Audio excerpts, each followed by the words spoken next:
एक बार देवताओं और असुरों ने क्षीर सागर का मंथन किया, समुद्र मंथन किया। उसमें एक कालकूट नामक जहरीला विष निकला। उस विष को न देवता और न राक्षस ग्रहण कर सके। जब बाबा भोलेनाथ के पास गए, उन्होंने विष को धारण करने के लिए हाँ की। भगवान भोलेनाथ ने विष को पी लिया, लेकिन पीने से पहले उनको याद नहीं था कि उनके हृदय में उनके प्रभु भगवान श्री राम भी विराजमान रहते हैं।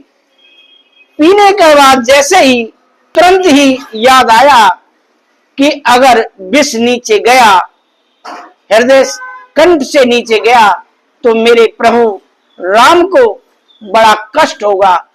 तो उस जहर को उगलना चाहा, लेकिन उगलते समय उनको अचानक से याद आया कि अगर इस जहर को मैंने बाहर उगल दिया तो सृष्टि का विनाश हो जाएगा।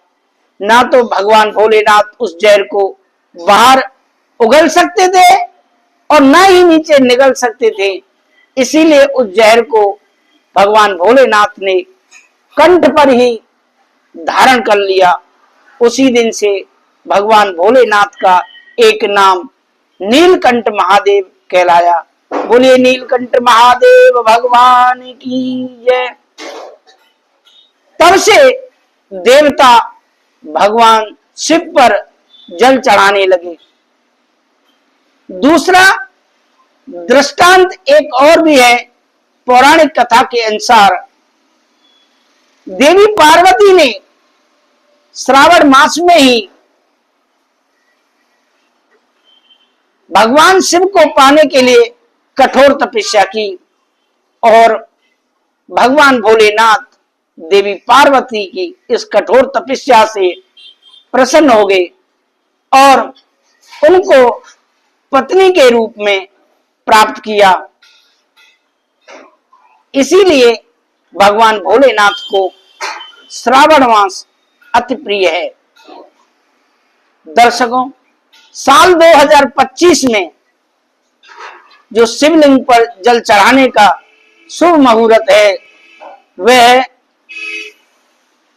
23 जुलाई 2025 को रात्रि 12:07 से लेकर 12:48 तक रहेगा, जिसको हम निशिता मुहूर्त के नाम से जानते हैं, जो कि बहुत ही शुभ मुहूर्त माना जाता है। लेकिन कोई शिव भक्त इस मुहूर्त से वंचित रह जाए तो घबराए नहीं, क्योंकि शिवरात्रि का पारायण अगले दिन 24 जुलाई को प्रातः 5:38 पर होगा। तो आप 24 जुलाई को प्रातः 5:38 तक बड़े आराम से जल चढ़ा सकते हैं। और आप जल चढ़ाते समय इस श्लोक को बोलना न भूलें। इस श्लोक को अवश्य ही आप गुनगुनाएं। और लगभग यह श्लोक, यह मंत्र सभी को आता है। क्या है मंत्र?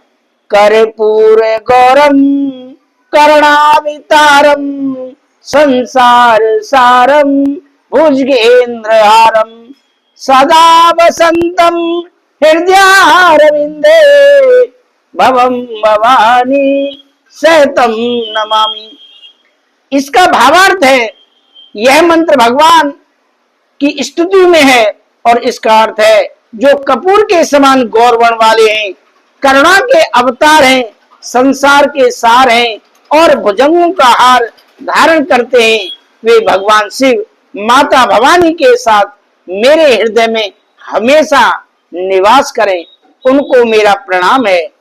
तो दर्शकों, हमारे द्वारा दी गई जानकारी कैसी लगी कमेंट करके अवश्य बताएं और कमेंट में हर हर महादेव बम बम बोले लिखना ना भूलें। राधे राधे, जय श्री राधे।